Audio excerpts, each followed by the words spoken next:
Dreams and passions. What do these words mean to you? What do these words mean to a girl? For me, my dreams and my passions make my life a life of value and of purpose.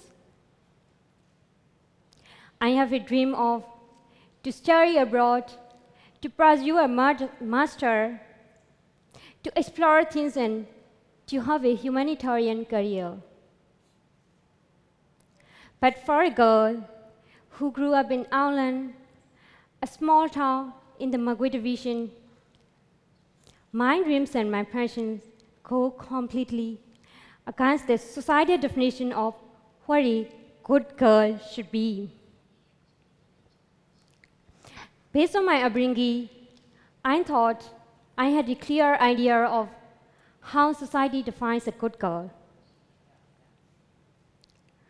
A good girl puts our family first, listens to our elders, and always protects the honor of her father and her family.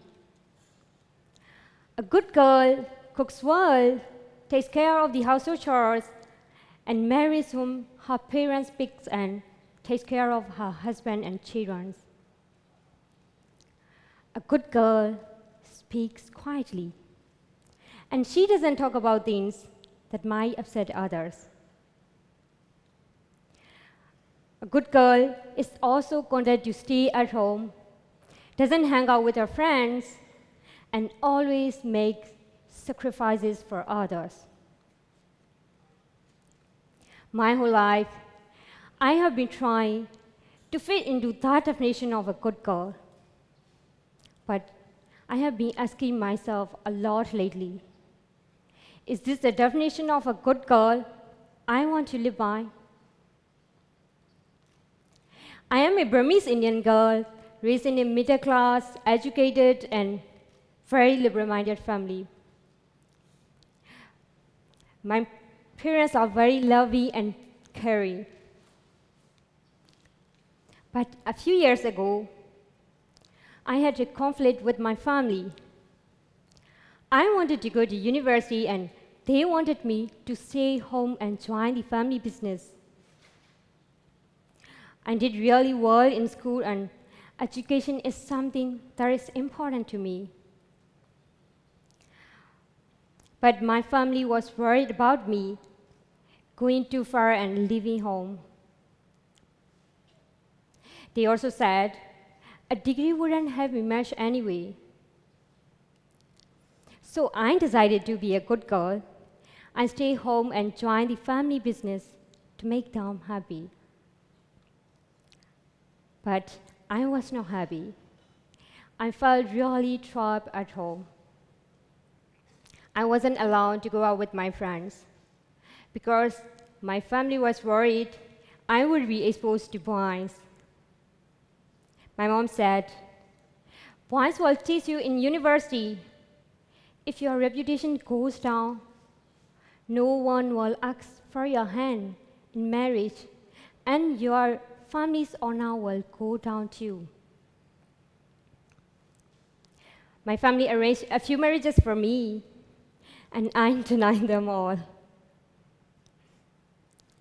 My mom said, "Why don't you think of your father's honor? If you keep refusing marriages, other people will only assume it's because you have a boyfriend. What more do you want? A Bollywood hero?" I knew that I was not ready for marriage, and I also did not like the fact that the discussion is always one-sided. Will the girl be good for the guy? People never ask, will the guy be good for the girl? I finally did manage to convince my family to allow me to join a distant learning university. I then started working as a remote team member at Myanmar Youth Empowerment Opportunities, an online youth development community where I found like-minded, talented, and supportive individuals.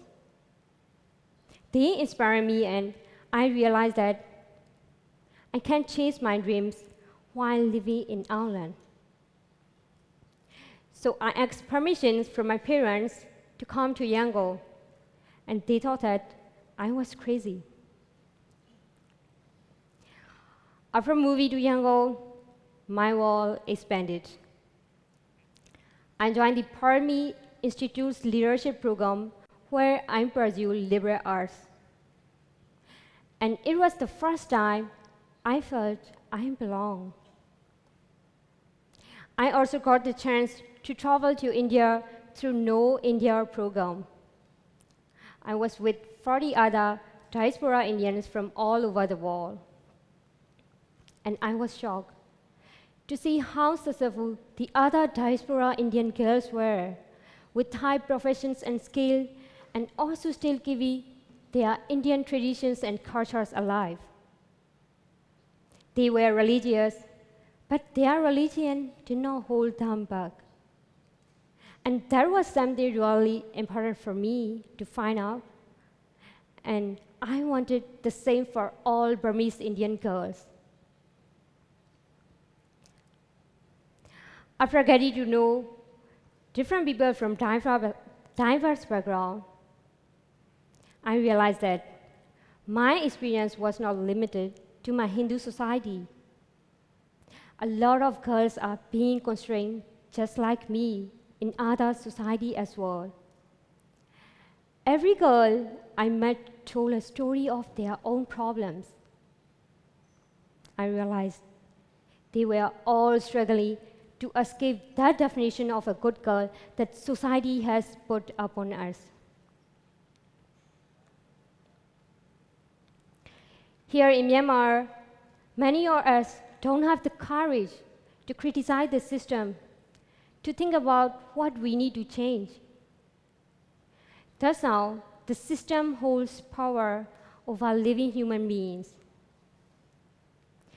The system turns women into objects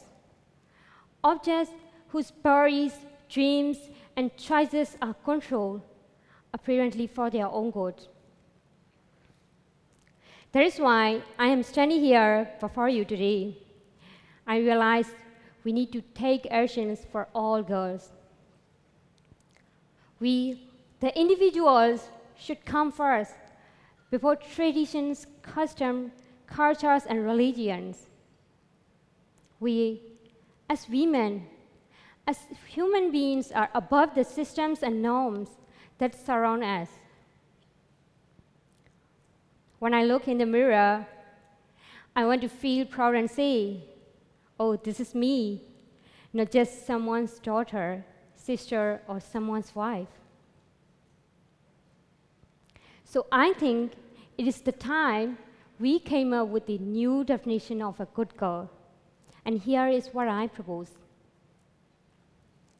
A good girl has options and choices, and she tries to be the best of who she can be. A good girl has passions and dreams, and she strives to achieve them. A good girl is not limited by the notions of other people or family, and she is not afraid to speak up for herself and others.